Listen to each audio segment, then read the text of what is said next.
This week's Nifty Gifties on F5 Live Refreshing Technology is proudly powered by the Microsoft Store. Whether you're looking for a new laptop, tablet, Xbox, games, or a whole lot more, you can get them at the Microsoft Store. Remember, current students, faculty, parents, and active military can save up to 10% off almost everything. To browse the products and learn more about the discounts, you can go to f5live.tv/Microsoft.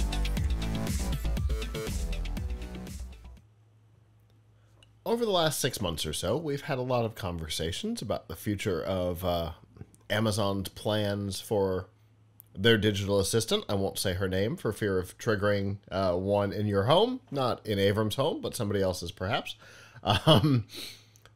So at one point, there was talk that possibly the whole division, or at least the hardware division supporting it, might be shut down.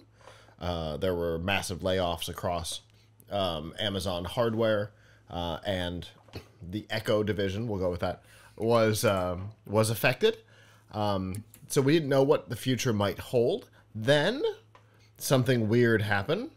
Panos Panay from Microsoft left the company and joined Amazon to head up essentially this division, devices and services, which is where he's most at home. He famously was responsible for the Surface line of products, basically all of the Windows phones and a whole lot more. That's the role for him. And now another slight pivot with most of the hardware team gone during recent layoffs. Panos joining the company and a renewed focus on Madam A. Amazon has shut down their, what was it called? Skills rewards or something like that. Let me see if I can find the word. Yeah, the Madam A Developer Rewards Program. Specifically, the goal of that program was to entice developers to make skills for the digital assistant. I'm going out of my way to not say her name.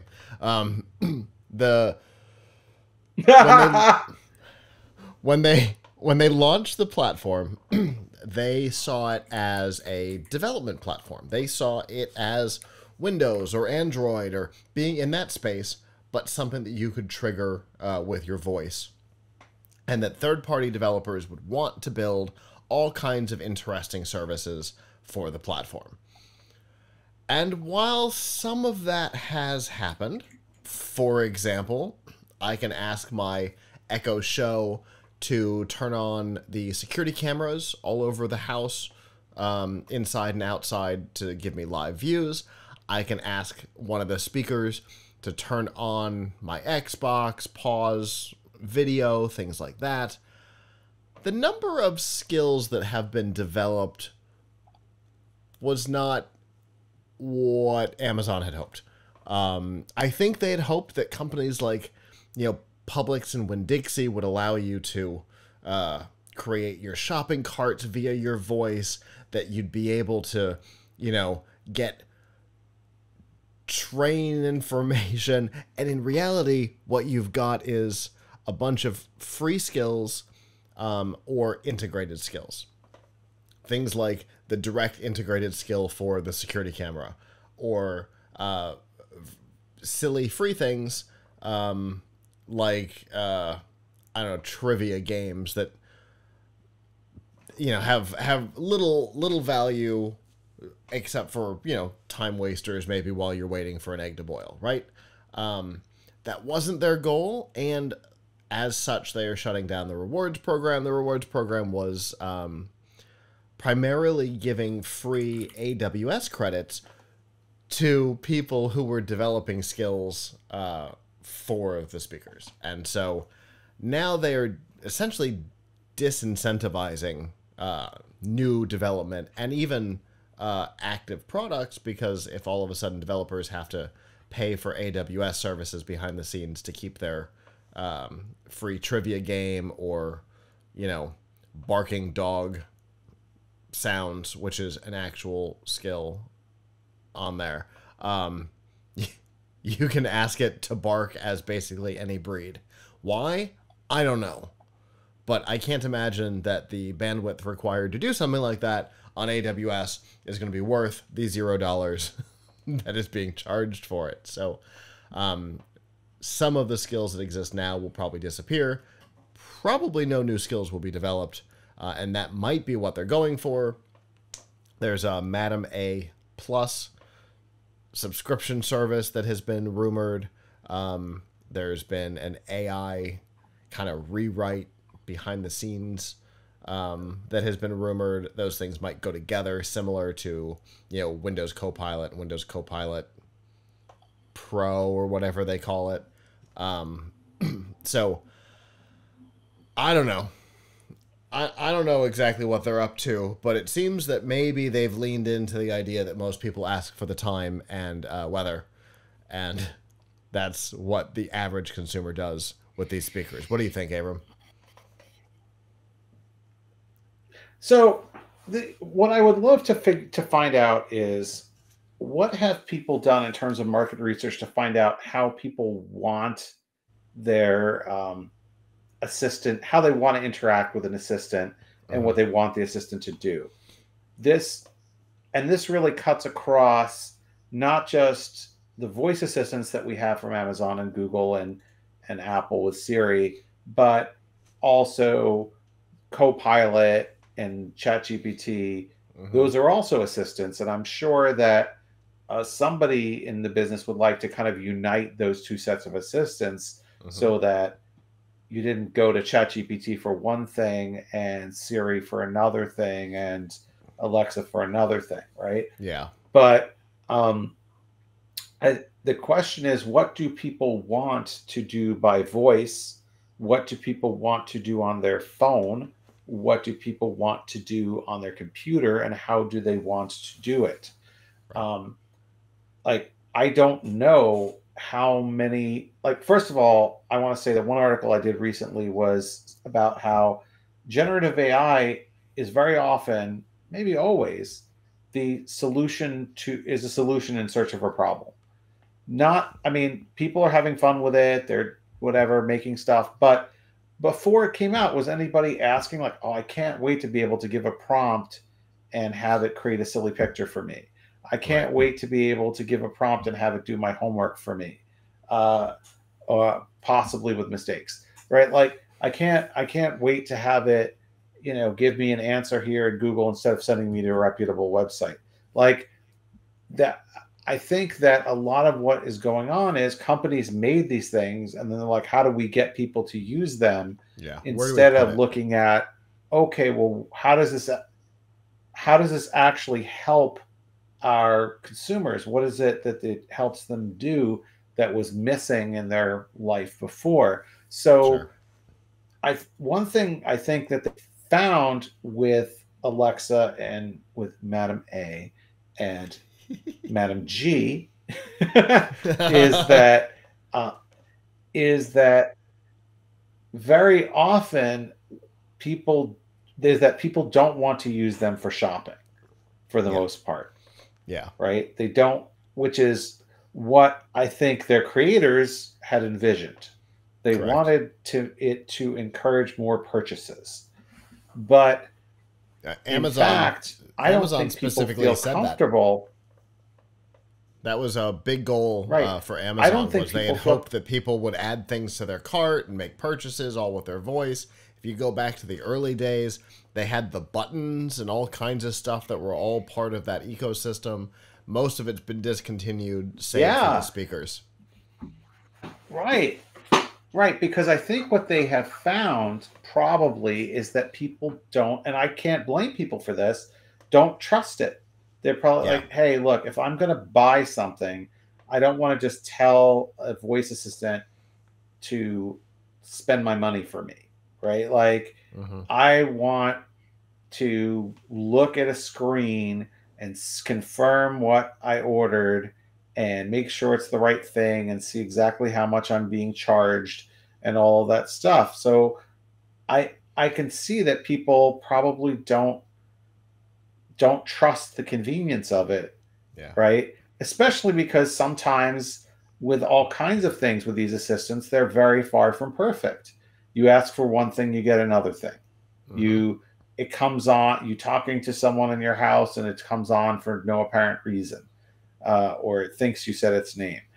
Yep. I mean that doesn't inspire confidence like going onto your phone or computer, which is not that difficult, Mm-hmm. right? And actually looking at the shopping cart and exactly what you bought and exactly what you're going to pay, and not just saying like, "Hey, buy me this thing." Um, like it's not. It's a level of conciergeness that you just don't need. Like Right. a lot of this stuff is kind of based on the idea that like, wouldn't it be great to have a servant to do something for you? Wouldn't it be great to be like a wealthy person? And like, no, seriously, it's sort of like in a way you could almost you could do all kinds of like economic readings of these assistants where people sort of feel like, oh hey, I'm a middle class person.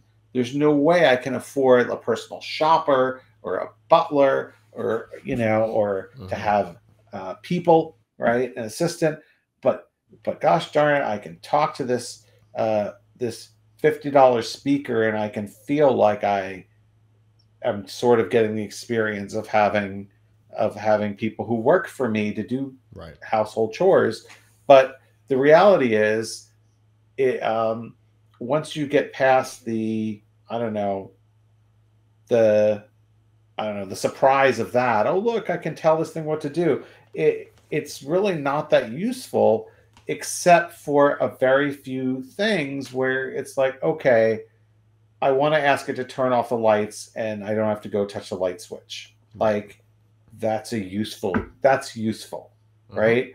I want to Absolutely. ask it to to do something like change the temperature. Great. I want a very specific piece of helpful information, like the weather or the time or whatever, or to set an alarm.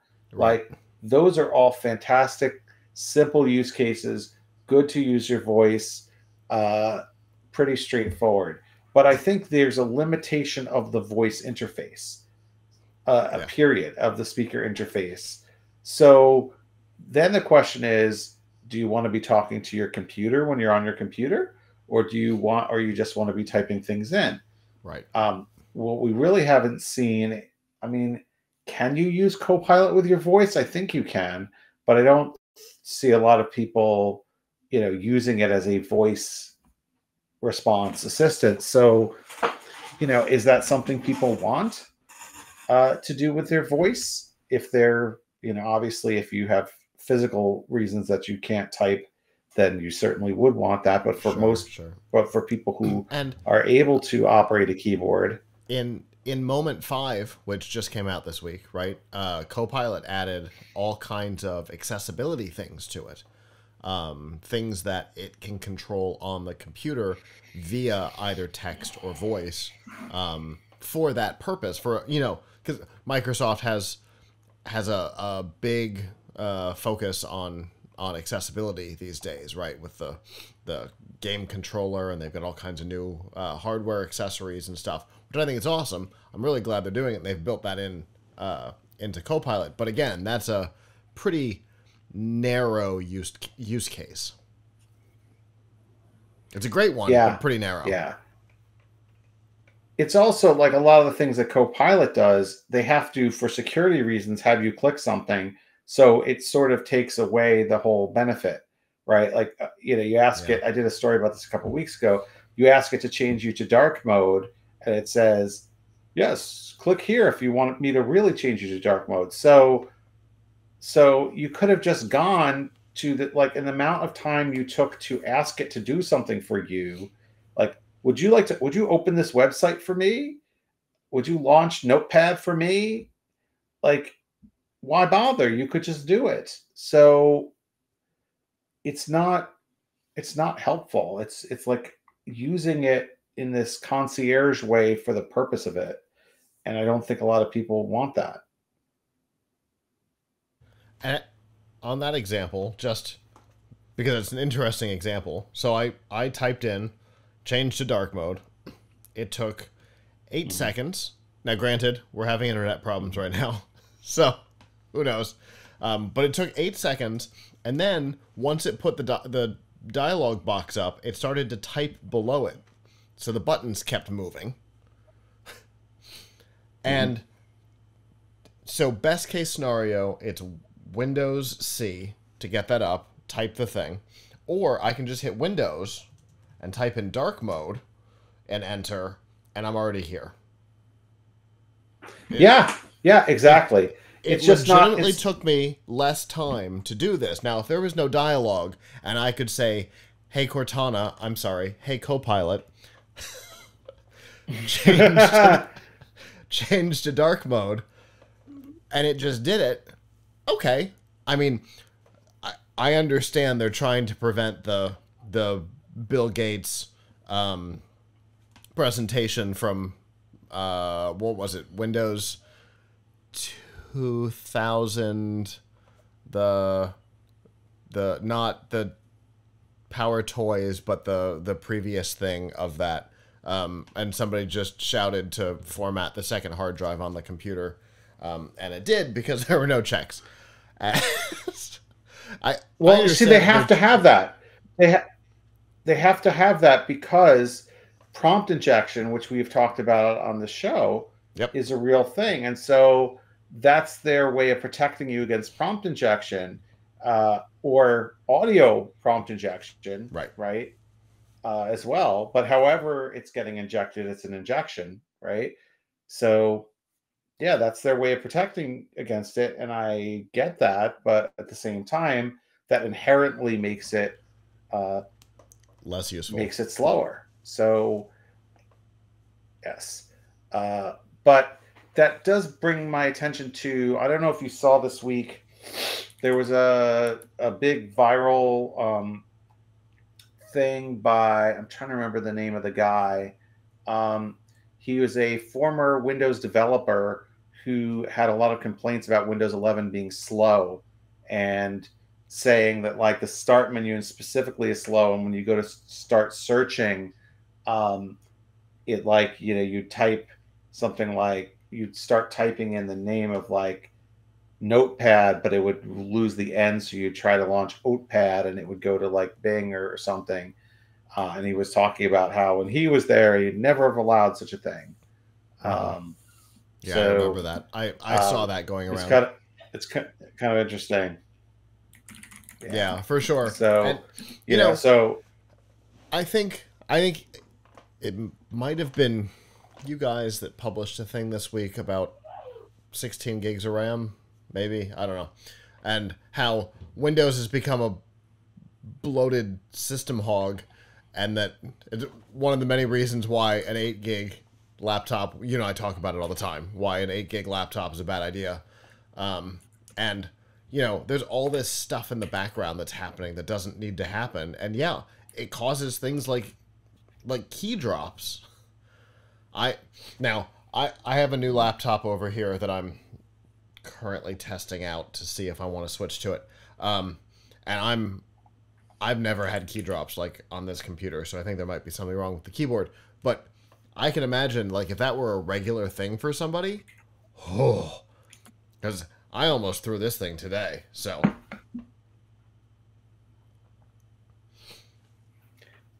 Yeah, well, I mean, I think this person, his name is Andy Young, I see now. I think his thing was, he was doing searches, which is what you would do, right? Like, you'd go and you'd search for dark mode. You wouldn't try to go to the settings menu and figure out where in the settings menu. The easiest thing to do is Windows search, right? Yeah.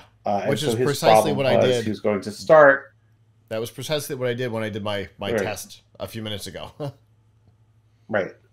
So, exactly. So, I think his problem was it wasn't transitioning from start to search fast enough, and he lost a key or two. And part of it was bringing up things in Bing. And my suggestion, for folks who are annoyed by that, which I am too, is to disable internet search on your Windows search. which, That you makes know, sense. I don't want Bing results in my Windows search. I'm using it to find local stuff. Um, so I think that improves the situation quite a bit. But yeah, it's frustrating. Anyway, everything everything is frustrating, but I think the takeaway, to get back to our original topic of Alexa, is I think that companies are trying to push methods of interaction that they want the user Yeah. to do, and not taking a user centric approach to figure out what the user would actually wants. Yeah, totally agreed. And I suspect because so Panos is in charge over there now, and when he was at Microsoft, one of the things that he did, now they never got the consumer buy-in on it, but that's a Microsoft issue, not a technological issue. They he actually did a lot of times did big user research before going down any product path. Cortana was one of them. I happened to be in one of the test groups or one of the survey groups early on. But everything about user interaction, like literally, they did a whole study on which shade of yellow would make alert dialog boxes more likely to be read. So the market research that was done over there probably is the reason why the product didn't work, because Cortana work out consumer wise, because Cortana didn't do everything that Madam A or G did. But that was because they found out the customers didn't want it to do that. But then, you know, hey, look, we can do this, and they can't. So it ends up biting them sometimes. But my guess is that there's going to be some of this research done now at Amazon, and it'll be really, really interesting to see how it goes. Hello, YouTube. Thanks for watching, and I hope you enjoyed this episode of F5 Live Refreshing Technology. If you did, please subscribe to the channel down below, and of course hit the notification bell, because we know that subscriptions don't mean much on YouTube anymore. If you've got topics that you'd like us to talk about in the future, please comment them down below. And if you'd like to not follow us on YouTube, there's lots of ways that you can follow along with our content by going to plughitslive.com/subscribe. There you'll see all of our shows and all of the ways that you can watch, listen, and follow along.